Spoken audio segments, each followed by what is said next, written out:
Cancer ಕಾರಣದಿಂದಾಗಿ ರೂಪ ಕಳೆದುಕೊಂಡ ರೋಗಿಗಳಿಗೆ ವಿಗ್ ನೀಡುವುದರ ಮೂಲಕ ಅವರ ಮುಖದಲ್ಲಿ ಮಂದಹಾಸ ತರುವ ಯೋಜನೆಯನ್ನು ಪುತ್ತೂರಿನ 9 ಶಾಲಾ ವಿದ್ಯಾರ್ಥಿಗಳು ರೂಪಿಸಿದ್ದಾರೆ. ಕ್ಯಾನ್ಸರ್ ರೋಗದಿಂದ ತಮ್ಮ ತಲೆ ಕೂದಲು ಕಳೆದುಕೊಂಡಿರುವ ರೋಗಿಯ ಮುಖದಲ್ಲಿ ಮತ್ತೆ ಮಂದಹಾಸ ನಮ್ಮಿಂದ ಮೂಡಬೇಕು ಎಂಬ ಪರಿಕಲ್ಪನೆಯಿಂದ ಆದ್ಯ ಸುಲೋಚನಾ ಮುಳಿಯ ಜೊತೆ ಈಶಾ ಸುಲೋಚನಾ ಮುಳಿಯ, ವರ್ಷಾ ಭಟ್, ನೇಹಾ ಭಟ್, ಅಕ್ಷಯ, ಪಾರ್ವತಿ ಸರೋಳಿ, ಸಮರ್ಥರಾಮ್ ಮುಳಿಯ, ಕೌಶಲ್ SY, ಕನ್ಯಾ, ಸಚಿನ್ ಶೆಟ್ಟಿ, ಹಿತಕಾಜೆ ಒಟ್ಟಾಗಿ ಸ್ವೀಟ್ಸ್ ಆಫ್ ಹೋಮ್ ಎಂಬ ತಂಡವನ್ನು ಕಟ್ಟಿದ್ದಾರೆ. ನನ್ನ ಸಿಸ್ಟರ್ ಸೋಷಲ್ ಆರ್ಗನೈಸೇಷನ್ ಒಟ್ಟಿಗೆ ತುಂಬ ಸೋಷಲ್ ವರ್ಕ್ ಮಾಡಬೇಕು ಅಂತ ಇದ್ಲು. ಸೊ ಅದಕ್ಕೆ ಅವಳು ಎಂತ ಮಾಡಿದ್ಲು ಅಂದರೆ, ಅವಳ ಅಪ್ಪ ಹೇರ್ ಟ್ರಿಮ್ ಮಾಡ್ಕೊಂಡಿರುವಾಗ ಯಾಕೆ ಈ ಹೇರನ್ನು ನಾವು ಡೊನೇಟ್ ಮಾಡಿ ಅಥವಾ ನಾವು ಅದನ್ನು ಯೂಸ್ಫುಲ್ಲಿಗೆ ನೀಡಿಗೆ ಕೊಡಬಾರ್ದು ಅಂತ ಥಿಂಕ್ ಮಾಡಿದ್ದು. ಅದಾದಮೇಲೆ ಗೂಗಲಲ್ಲಿ ಸರ್ಚ್ ಮಾಡಿ ಆದಮೇಲೆ ಗೊತ್ತಾಯಿತು ಕ್ಯಾನ್ಸರ್ ಪೇಷಂಟ್ಸಿಗೆ ಹೇರ್ ಡೊನೇಷನ್ ಅಂತ ಮಾಡ್ತಾರೆ ಅಂತ. ಸೊ ಆಫ್ಟರ್ ಅವಳು ಡೊನೇಟ್ ಮಾಡಿದ್ಲು. ಅವಳು ಡೊನೇಟ್ ಮಾಡಿ ಆದಮೇಲೆ ಕೆಲವು ಫ್ರೆಂಡ್ಸ್ ಅವಳನ್ನು ಕಾಂಟ್ಯಾಕ್ಟ್ ಮಾಡಿ ಅವರಿಗೂ ಸಹ ಡೊನೇಟ್ ಮಾಡಬೇಕು ಅಂತ ಆಯಿತು. So that's why she thought why not make campaign. So campaign ಮಾಡಿ ನಮಗೆ ರೆಸ್ಪಾನ್ಸಸ್ ತುಂಬ ಬಂದರೆ ನಾವು ತುಂಬ ಕ್ಯಾನ್ಸರ್ ಪೇಷಂಟ್ಸಿಗೆ ನಮ್ಮ ಸ್ಮೈಲ್ ಅಂದು ಕೊಡ್ಬೋದು. ಸೊ ಏನು ಮಾಡ್ತೇವೆ ಅಂದರೆ ಹೇರನ್ನು ಕಲೆಕ್ಟ್ ಮಾಡಿ ಅದಾದಮೇಲೆ ಅದನ್ನು ನಾವು ವಿಗ್ ಮಾಡಿ ಫ್ರೀ ಆಫ್ ಕಾಸ್ಟಿಗೆ ಕ್ಯಾನ್ಸರ್ ಪೇಷಂಟ್ಸಿಗೆ ಕೊಡ್ತೇವೆ. ಸೊ ಅವರ ಡೈಲಿ ಲೈಫಲ್ಲಿ ಒಂದು ಸ್ಮೈಲ್ ತರಲಿಕ್ಕೆ ನಮ್ಮದೊಂದು ಸಣ್ಣ ಪ್ರಯತ್ನ ಇದಾಗಿರ್ತದೆ. ಸೊ ನೀವು ಹೇರ್ ಡೊನೇಟ್ ಮಾಡ್ಬೋದು. 12 ಇಂಚಸ್ ಇಂದ ನಿಮಗೆ ಬೇಕಾದಷ್ಟು ಇಂಚಸ್ ಮಾಡ್ಬೋದು. ಮೆನ್ಸಿಗೆ ಕಮ್ಮಿ ಬರ್ತದೆ ಹೇರ್, ಸೊ ಅದಕ್ಕೋಸ್ಕರ ನೀವು 8 ಇಂಚಸ್ ಮಾಡ್ಬೋದು. ಸೊ ಪ್ರಾಕ್ಟಿಕಲಿ ನಮ್ಮ ಪ್ರೋಗ್ರಾಮ್ ಏನಂದರೆ ಕ್ಯಾನ್ಸರ್ ಪೇಷಂಟ್ಸಿಗೆ ಮೆಂಟಲ್ ಹೆಲ್ತ್ ಸಹ ಪ್ರೊವೈಡ್ ಮಾಡಿಕೊಂಡು ಫಿಸಿಕಲ್ ಹೆಲ್ತ್ ಒಟ್ಟಿಗೆ ಮೆಂಟಲ್ ಹೆಲ್ತ್ ತುಂಬ ಇಂಪಾರ್ಟೆಂಟ್. ಸೊ ಅದನ್ನು ನಾವು ಪ್ರೊವೈಡ್ ಮಾಡಲಿಕ್ಕೆ ನಾವು ನಮ್ಮ hair donation campaign seeds of hope ಅಂತ ಸ್ಟಾರ್ಟ್ ಮಾಡಿದ್ವಿ.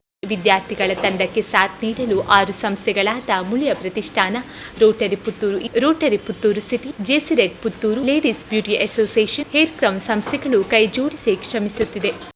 ಆದ್ಯ ಸುಲೋಚನಾ ಮುಳಿಯ ವಿವೇಕಾನಂದ ಆಂಗ್ಲ ಮಾಧ್ಯಮ ಶಾಲೆಯಲ್ಲಿ 10ನೇ ತರಗತಿ ಓದುತ್ತಿರುವ ವಿದ್ಯಾರ್ಥಿ ಮಾತನಾಡಿ, ನಾನು ಮಡಿಕೇರಿಯಲ್ಲಿ 5ನೇ ತರಗತಿ ಓದುತ್ತಿರುವ ಸಂದರ್ಭ ನನ್ನ ಪ್ರೀತಿಯ ಟೀಚರ್ ಒಂದು ದಿನ ತಲೆಗೆ ಸ್ಕಾರ್ಫ್ ಕಟ್ಟಿಕೊಂಡು ಬಂದಿದ್ದರು. ಸ್ಕಾರ್ಫ್ ಕಟ್ಟಿಕೊಂಡು ಬಂದ ಕಾರಣ ಕೇಳಿ ನನಗೆ ತುಂಬಾ ಬೇಸರವಾಗಿತ್ತು. ಈ ಘಟನೆ ಕೇಶದಾನಕ್ಕೆ ಪ್ರೇರೇಪಿಸುವುದರ ಜೊತೆಗೆ ಕ್ಯಾನ್ಸರ್ ರೋಗಿಗಳ ಮುಖದಲ್ಲಿ ಮಂದಹಾಸ ಮೂಡಿಸುವ ಕಾರ್ಯಕ್ಕೆ ಮುನ್ನುಡಿಯಾಯಿತು.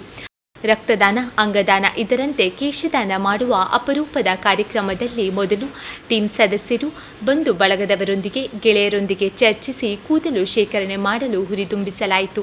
ಜೊತೆಗೆ ಶಾಲಾ ಕಾಲೇಜುಗಳಿಗೆ ಕರಪತ್ರಗಳು, ಮೆಸೇಜ್ ಮೂಲಕ ವಿಷಯವನ್ನು ರವಾನಿಸಲಾಯಿತು. ನಂತರ 7 ಜನರ ಕೂದಲು ಶೇಖರಣೆ ಮಾಡಿ ತಲೆ ಕೂದಲು ಇಲ್ಲದ ಒಬ್ಬ ವ್ಯಕ್ತಿಗೆ ಟೋಪನ್ ತಯಾರಿಸಿ ನೀಡಲಾಗುವುದು. ಈಗಾಗಲೇ 30 ಜನ ರಿಜಿಸ್ಟರ್ ಮಾಡಿದ್ದು ಸಂತಸದ ವಿಷಯವಾಗಿದೆ. ಈ ತಂಡಕ್ಕೆ ಸಹಾಯ ಹಸ್ತ ನೀಡಲು ಬಯಸುವವರು ಡಿಸೆಂಬರ್ 20ರಂದು ಕೋರ್ಟ್ ರೋಡ್ನ ಮುಳಿಯ JCI ಹಾಲ್ನಲ್ಲಿ ಕಾರ್ಯಕ್ರಮ ನಡೆಯಲಿದೆ. ಕಾರ್ಯಕ್ರಮಕ್ಕೆ ಬಂದು ತಮ್ಮ ತಲೆ ಕೂದಲನ್ನು ದಾನ ಮಾಡಬಹುದು. ಕಾರ್ಯಕ್ರಮದಲ್ಲಿ ಪಾಲ್ಗೊಳ್ಳಲು ಅನಾನುಕೂಲವಾದರೆ ತಮ್ಮ ಮನೆಯಲ್ಲೇ ಕೂದಲನ್ನು ಕತ್ತರಿಸಿ ಕಳುಹಿಸಬಹುದು.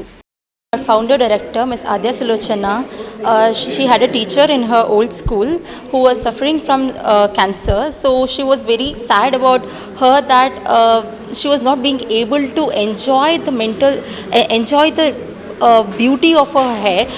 So she was very upset about that. And when she was just sitting at home in this COVID time, no one actually cuts their hair in this COVID time, right? So she tried to trim her father's hair just to style a little bit. When this hair fell to the ground, got wasted, she just felt like, why don't we just use it and give it to some cancer patients, which could bring a big smile in their face and in their daily life. With our physical health, mental health is very important in this time. People don't usually understand it, but it is very important.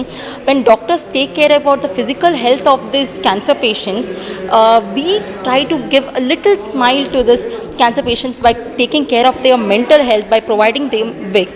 So what we do practically is we collect the hair, we cut the hair from the donors.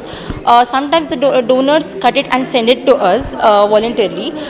But in this campaign, which is to be conducted on 20th, we are cutting their hair and segregating it and sending it to association in Tamil Nadu, Thene.